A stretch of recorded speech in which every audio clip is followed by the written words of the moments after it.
Saya harus adil dan Tuhan perlu tutup rahim saya. Dia tahu kekuatan saya. Jadi apapun sekarang lagi diproses, jangan marah. Segala sesuatunya mendatangkan kebaikan. Gak usah marah apapun yang kita tunggu dari sekarang, oke ya? Mujizat. Mujizat itu kalau menurut Kamus Besar Bahasa Indonesia itu artinya segala sesuatu yang di luar nalar pemikiran manusia ya, yang terjadi di dunia hanya untuk menyatakan kebesaran ilahi. Itu terjemahan yang ada di Kamus Besar Bahasa Indonesia. Jadi mukjizat itu seperti itu saudara. Dan mukjizat yang terjadi itu adalah ketika kita merayakan Paskah kemarin. Sebuah pertukaran luar biasa yang terjadi di kayu salib. Yang akhirnya memindahkan saudara dan juga saya dari kuasa kegelapan kita masuk ke dalam kerajaan anaknya. Yang penuh kasih itu. Itu mukjizat yang sebetulnya hari ini saudara dan saya itu sudah terima. Nah kalau sekarang kita masih nungguin mukjizat, sebenarnya mukjizatnya tuh mukjizat kecil. Dari yang sudah kita terima kemarin. Dan itu harusnya tidak sanggup membuat kita hari ini jadi Kristen yang tawar, melambat, baper-baper, mager. No. Ya selanjutnya itu tadi ya. Sekarang kita itu dealing dengan Allah yang seperti apa sih? Ini sih kita tangkap dulu ya, ini ayatnya ya, kita baca sama-sama ya. Dari 1 Korintus 2 ayat 7 sampai 9. Tetapi yang kami beritakan ialah hikmat Allah yang tersembunyi dan rahasia yang sebelum dunia dijadikan telah disediakan Allah bagi kemuliaan kita. Kita bicara, itu huruf kecil ya, itu bicara saudara dan juga saya, kemuliaan. Tidak ada dari penguasa dunia ini, nanti di garis bawah ya, tidak ada dari penguasa dunia ini yang mengenalnya. Sebab kalau sekiranya mereka mengenalnya, mereka tidak menyalibkan Tuhan yang mulia. Tetapi seperti ada tertulis, apa yang tidak pernah dilihat oleh mata dan tidak pernah didengar oleh telinga, dan yang tidak pernah timbul di dalam hati manusia, semua yang disediakan Allah untuk mereka yang mengasihi Dia. Ayat ini akhirnya menjadi terlalu sederhana ketika saudara dan saya hanya berpikir bahwa apa yang tidak dilihat oleh mata dan tidak didengar oleh telinga itu menyangkut urusan jasmani doang. Coba bayangin ya saudara, kalau kita kembali ya ke ayat yang tadi ya. Kita kembali ke ayat yang tadi. Tetapi yang kami beritakan ialah hikmat Allah yang tersembunyi dan rahasia sebelum dunia dijadikan. Bahwa Allah yang kita sembah sudah tahu apa yang akan terjadi. Bahwa karya penyalipan itu bahkan sudah ada sebelum segala sesuatunya itu ada. Tangkap dulu itu saudara. Lebih jauh lagi, lebih mundur lagi. Kita selalu memaknainya, oh iya ketika saya bahkan ditenun dalam kandungan. Atau bahkan saya belum ada. Coba bayangin saudara. Bahwa karya Kristus disalibkan itu sudah ada sebelum gunung-gunung ditanam. Belum ada satupun, Tuhan sudah tahu. Dan itulah hikmat dan rahasia yang tersembunyi yang akhirnya diberitakan. Itu Rasul Paulus tulis seperti itu. Nah kalau kita ke ayat yang selanjutnya lagi, makanya ini lebih dahsyat nih. Nah besok kalau baca Alkitab gitu ya, kita harus masuk ibu-ibu. Oke? Masuk ke ceritanya. Saya tuh ya punya mertua ya. Waktu pas kemarin ada intermezzo ya. Waktu ada pengadilan polisi. Ya kan ya. Begitu palu diketok, ada ibu-ibu di depan hakim nari-nari. Gitu. Saya sampai tanya sama mertua saya, "Mam, nih keluarganya Mam. Kok kayaknya begitu diputusin gitu ya, hukuman mati kalau gak salah ya. Diputusin terus mereka kayaknya seneng banget. Ada urusan keluarga Mam?" Enggak ada, itu ibu-ibu aja. Seneng mereka gitu. Kok gitu banget, ternyata mereka memasukkan diri mereka ke dalam adegan itu. Mereka mendalami karakter dan menghayati peran. Entah perannya seperti apa. Sementara kalau kita ke Alkitab kita kagak mau masuk ya. Balik-balik, besok jangan kayak gitu ya. Ketika kita baca sesuatu kita harus masuk Bu. Kita masuk ke dalam ayatnya. Coba ya di sini ya, ketika saya masuk, wow dahsyat di sini. Coba kita baca ya. Ini TV boleh dibawa nggak? Aku kelihatan kurus loh. Ya, tidak ada dari penguasa dunia ini yang mengenalnya. Coba bayangin saudara. Tidak ada penguasa dunia ini. Kita tahu ya, bahwa di firman itu dikatakan bahwa dunia ini dikuasai oleh si jahat. Nah, ketika dia bicara soal penguasa dunia, dia bicara si jahat. Dia bicara iblis. Tidak ada penguasa dunia ini yang mengenalnya. Jadi segala sesuatu yang dilakukan oleh Allah itu misterius sehingga iblis itu gak ngerti. Sebab kalau sekiranya mereka mengenalnya, mereka tidak menyalibkan Tuhan yang mulia. Coba bayangin saudara, kalau iblis tahu ketika penyaliban itu selesai, ada keselamatan, ada kemuliaan. Menurut saudara, apakah iblis tidak akan menggagalkannya? Coba bayangin, kalau saya tahu dia datang untuk maling, saya biarkan dia datang gak seseorang ke rumah kita? Pasti enggak kan? Nah sekarang kalau kita baca ayat itu bongkar saudara. Penguasa dunia bahkan tidak bisa menyelami Allah. Iblis punya keterbatasan. Karena kalau iblis tahu ketika Tuhan Yesus selesai dengan penyaliban, iblis pasti tidak akan membiarkan Tuhan Yesus mati di kayu salib. Coba bayangin ayat itu betapa dahsyat. Hari-hari ini kalau kita terbaca oleh dunia, bermitralah sama Allah, menjadilah misterius. Tidak terbaca oleh dunia ini. Tidak bisa digagalkan. Itu ayatnya. Dahsyat ya. Dahsyat ya. Dengan Allah seperti itu. Kita sekarang sedang bekerja sama. Dan Allah itu yang kemarin bangkit. Dan Allah itu seharusnya mengobarkan roh yang ada di dalam diri saya dan juga saudara hari ini. Apapun yang sedang kita tunggu. Slide selanjutnya. Slide selanjutnya ya. Jadi dia dibilang tadi. Ada sesuatu yang jauh lebih dalam, lebih mulia daripada soal mendapatkan kejutan. Berupa materi atau jasmani. Apa yang tidak pernah dilihat oleh mata. Tidak pernah didengar oleh telinga. Kita kadang gitu ya. Wow, saya gak ngapa-ngapain dapat lotre. Saya gak bilang bahwa itu gak penting. Gak bilang. Tapi ketika kita hanya menandai ayat itu dengan hal yang jasmani aja sifatnya. Ayat itu menjadi terlalu sederhana. Tidak dilihat oleh mata, tidak didengar oleh telinga. Itu jauh lebih grande, jauh lebih epik, jauh lebih besar. Penguasa dunia pun tidak pernah merasakannya. Tidak pernah mengendusnya. Ayat itu dahsyat. Ayat itu dahsyat. Dan itu ayatnya Allah kita. Jadi kalau soal hikmat Allah yang tidak terselami membuat rencana dalam penyelamatan manusia. Dan skema penyelamatan, skema itu pola ya. Sistem penyelamatan dari Allah itu mutlak saudaraku. Harus ada kematian, harus ada kebangkitan, dan harus baru ada keselamatan. Siapa yang mau selamat hari ini, matikan daging, baru ada kebangkitan roh. Ketika kita tidak bisa menekan secara total mana tombolnya, itu kayak lampu ya, saklar on off. Gak mungkin itu tengah-tengah. Itu kayak saya zaman dulu, tobat kumat. Iblis juga baper sama saya. Ini anak ya, sebentar tobat, sebentar kumat. Emang dipikirnya gak capek apa? Iya kan ya? Dia ditinggal bentar, tobat gitu iblis. Ntar deketin lagi kumat. Tinggal bentar tobat. Make up your mind, dia bilang gitu. Untung saya make up my mind, saya tobat ya kan ya. Saya bayangin Tuhan tuh sabar banget sama saya. Itu kan saya kayak Yunus ya. Yunus, tahu ya cerita Yunus ya. Disuruh Yunus kemana? Niniwe, ya kan ya. Dia perginya ke Tarsis, ya kan ya. Nanti baca ya kitab Yunus ya. Di kitab Yunus itu ada tuh. Ditulis di situ dalam satu pasal itu ada kalimat diulang 2 kali. Nah ini ya. Kalau di Alkitab itu ada kalimat sampai diulang 2 kali itu berarti penting banget.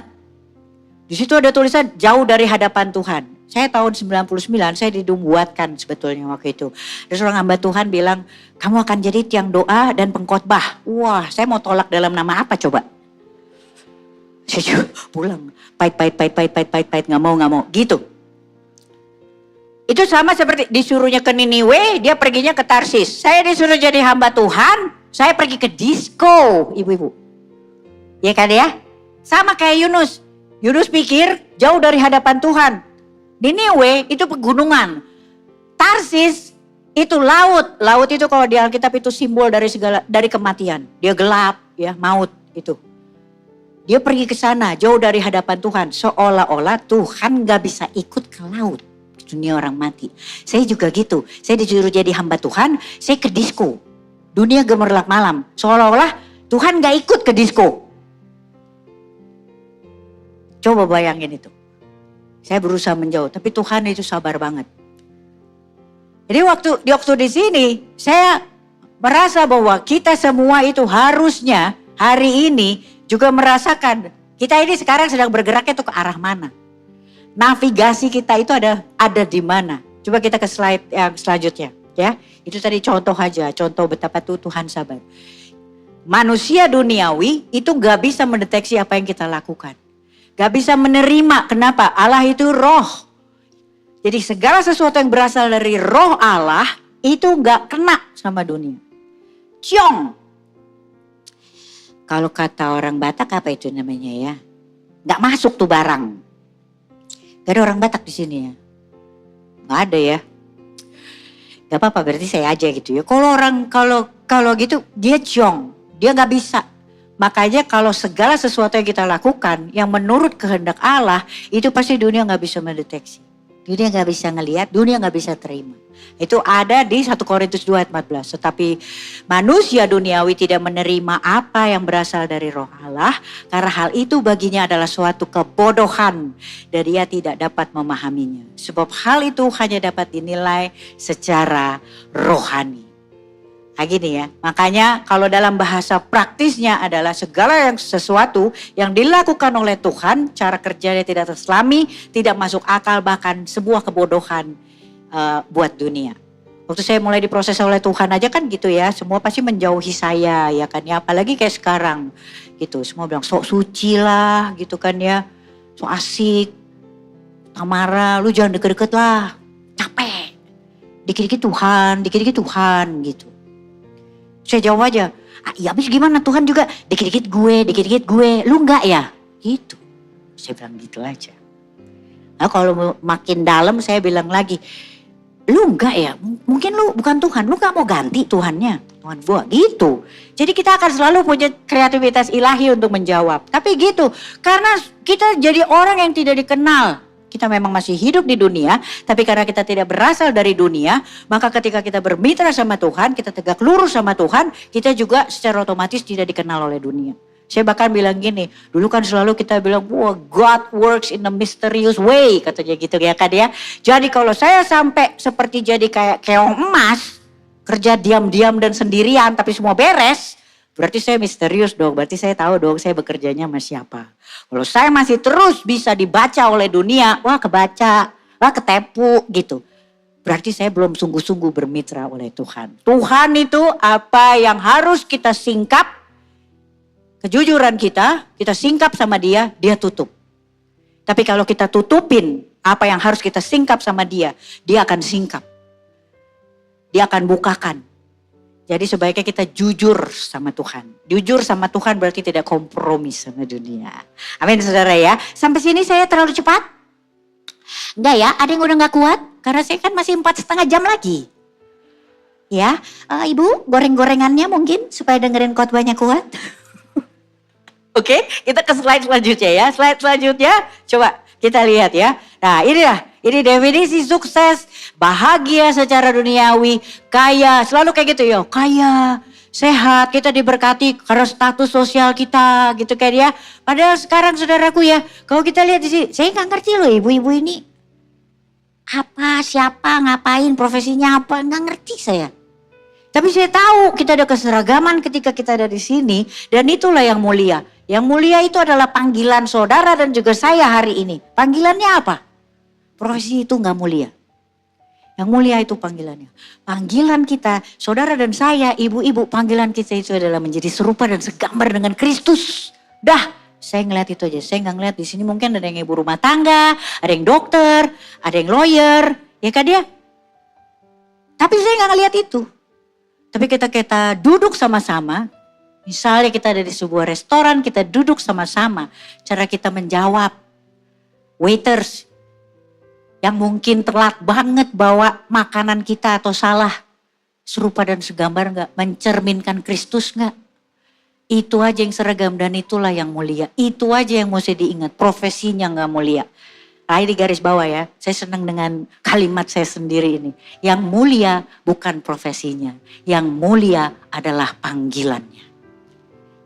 Yang mulia bukan profesinya, yang mulia adalah panggilannya. Panggilan saudara dan saya itu semua seragam, menjadi serupa dan segambar dengan Kristus. Dimanapun ditempatkan, bahkan di depan tukang sayur ibu-ibu. Ibu-ibu gak ngerti, kalau kita menjalankan panggilan kita berdampak buat kompleks. Kita membangun ketahanan nasional dari tukang sayur coba. Dia bisa ngomong loh, Bu, di sebelah sana ibu itu, dia selalu nawar. Tapi karena ibu dan saya nawarnya berhikmat, dia akan bilang, ibu itu kalau nawar adem dah, pasti Tuhannya baik. Ibu pernah sadar gak bahwa kita tuh bisa aktif jadi orang Kristen, bahkan dari kompleks. Tapi kita tuh sibuk teriak-teriaknya di sini. Coba sekarang siapa yang di sini, saya mau tanya. Siapa yang ngerasa di sini, Jesus is my portion. Tuhan Yesus adalah bagianku. Siapa yang ngerasa bahwa kita sudah menerima keselamatan dan kemenangan? Ibu gak usah jawab, gak usah angkat tangan. Gak usah, diem aja. Saya percaya.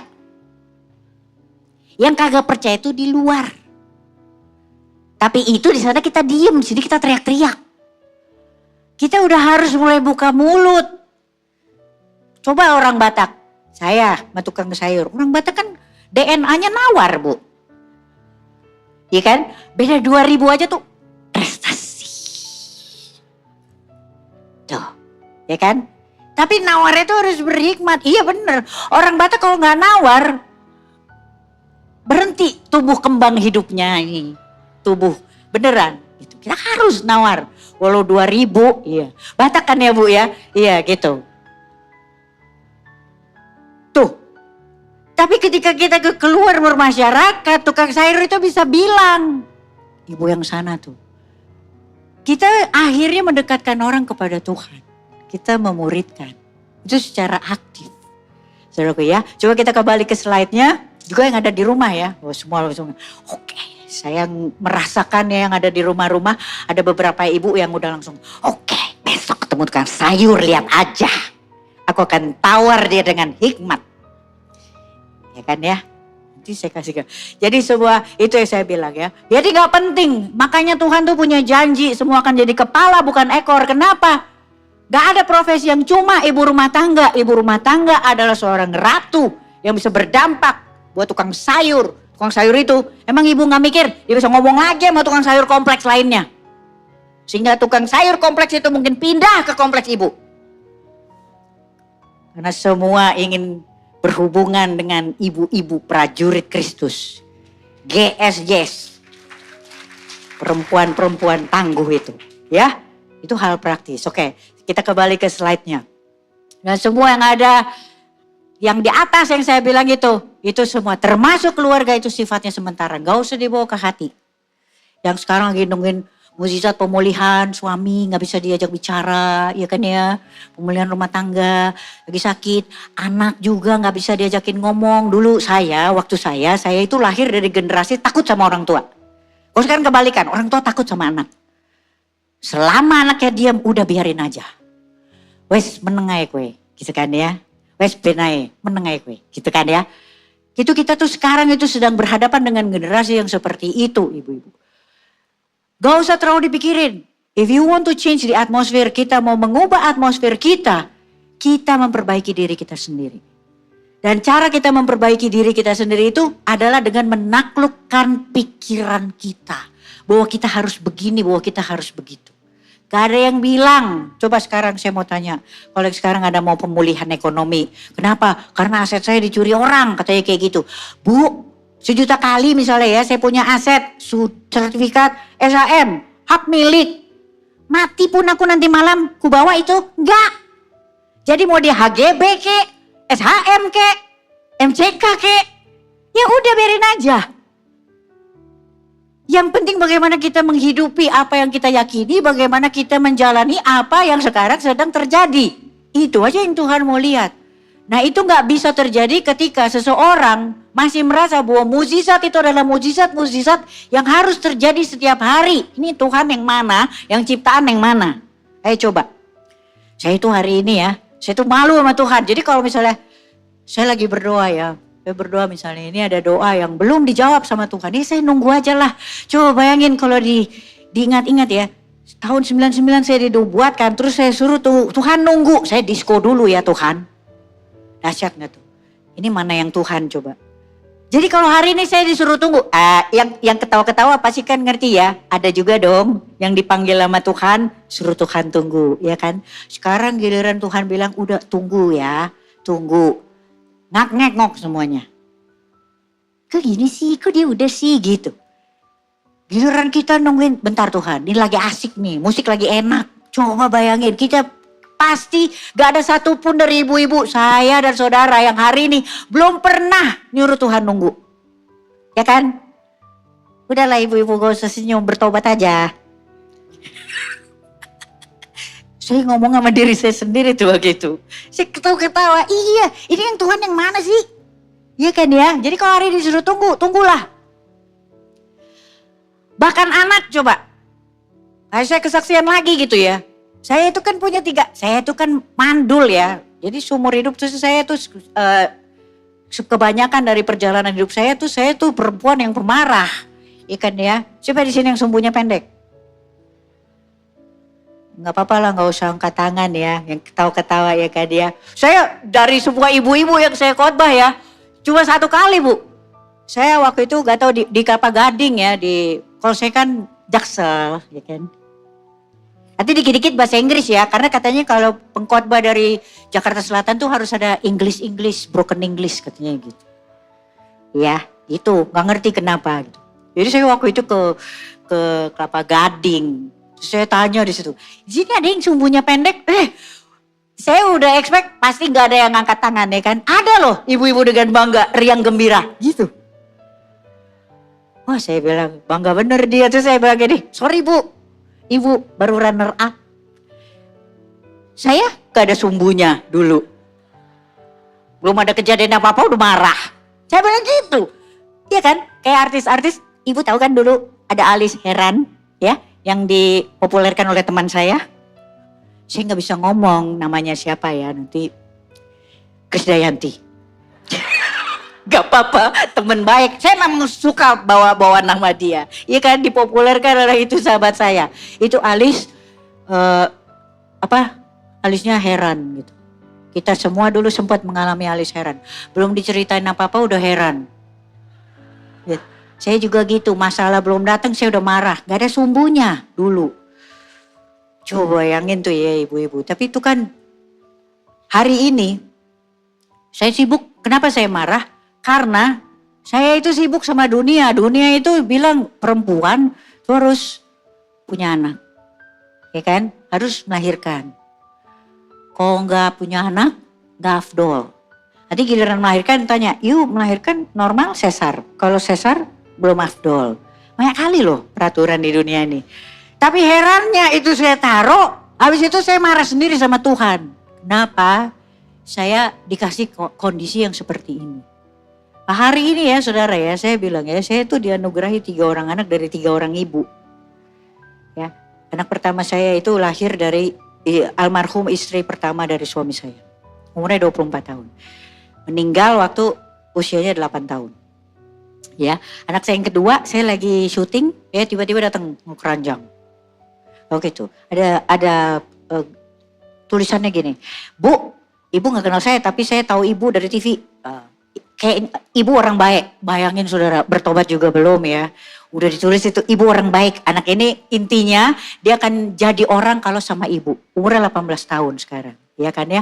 Anak saya yang ketiga itu dari istri kedua suami saya. Yang meninggal waktu anak itu ya, Faithful namanya, hari ini ulang tahun. Aduh adek, kau akan jadi pendeta dek, karena di hari ulang tahunmu kau berbagi inang sama ibu-ibu. Saya tinggalkan dia hari ini ya. Itu adalah anak dari suami saya dengan istri keduanya yang meninggal waktu Faithful, hari ini Faithful 10 tahun. Meninggal waktu Faithful umur 7 tahun. Jadi saya punya 3 anak dari 3 ibu. Saya bayar harga untuk 3 anak dari 3 ibu yang gak bisa hadir. Bayangin saudara, Tuhan perlu tutup rahim saya untuk mengajarkan saya kasih agape yang gak bisa dahuluin siapapun. Saya gak bisa dahuluin Gaby yang pertama ya. Gaby itu plaks seperti saya. Dia sangat tahu saya, dia sangat mengerti saya. Saya gak bisa duluin gitu. Yang kedua, saya juga gak bisa duluin hanya karena dia datang dari lahir sama saya. Yang ketiga, apalagi Feivel, hanya karena dia paling kecil atau dia laki-laki gak bisa. Saya harus adil dan Tuhan perlu tutup rahim saya. Dia tahu kekuatan saya. Jadi apapun sekarang lagi diproses, jangan marah. Segala sesuatunya mendatangkan kebaikan. Hari ini saya tuh sebenarnya udah diberkati. Saya punya reproduksi kira-kira 5 atau 6 tahun yang lalu saya periksa. Saya dikeluarin dari klinik infertil. Sepanjang sejarah perkawinan waktu itu saya tuh masuk ke klinik mandul ya. Saya dikeluarin. Kenapa? Karena Tuhan menganugerahkan saya sebuah alat reproduksi baru. Reproduksi anak umur 29. Coba saudara. Coba bayangin. Tapi saya tahu itu bukan lagi untuk hamil. Ini urusannya udah pengabaran Injil. Gitu, ya kan gak lucu. Sekarang kalau anak saya hamil. Anak saya yang pertama lagi hamil. Coba bayangin ya. Kalau kita hamil bareng. Lucu gak tuh? Ketunjungan Plaza. Coba, lucu gak? Ya kan ya? Apalagi kalau kita melahirkan bareng. Deketan. Selang 2 jam. Ntar si bayi ngomong, lu panggil I sama gue ya. Kagak bisa, kita kan cuma beda 2 jam. Coba bayangin. Gak usah marah apapun yang kita tunggu dari sekarang. Oke ya, slide selanjutnya. Ya kan ya. Jadi apa gunanya memiliki segalanya, tetapi kehilangan hidup yang kekal bersama dengan Allah. Tuhan lebih mementingkan kondisi hati dan juga rohani kita. Segala sesuatu yang sifatnya rohani karena Allah itu roh, itulah yang Tuhan mau bentuk hari ini. Jadi ayat yang tadi kalau kita kembali, apa yang tidak didengar oleh telinga, tidak pernah dilihat oleh mata, tandai itu saudara, bahwa itu urusannya adalah kerohanian kita. Ya, slide selanjutnya, anak kandung aja coba ya, hari ini kita pergi, emang habis itu bisa kita bawa, gak bisa. Ya, anak saya tuh 3, gak ada darah daging, darah Kristus. Ya kan ya, nah ini coba bayangin ya, kita kan ibu-ibu ya, coba bayangin dia mulai besok, ada makanan apa yang di sini? Rujak cingur. Oh jangan orang Surabaya. Yang lebih asik tuh apa ya? Misalnya ada makanan yang sekarang lagi in apa ibu-ibu? 1 set makanan. Kita gak usah beli. Besok jam 11 udah datang. Ada di meja makan ibu-ibu. Ya, dia akan menghemat uang belanja. Silakan diambil. Karena itu datang setiap hari. Dia datang jam 11 besok. Ayam geprek 1 set. Untuk seluruh keluarga. Puji Tuhan. Puji Tuhan. Mukjizat terjadi. Pada orang biasa.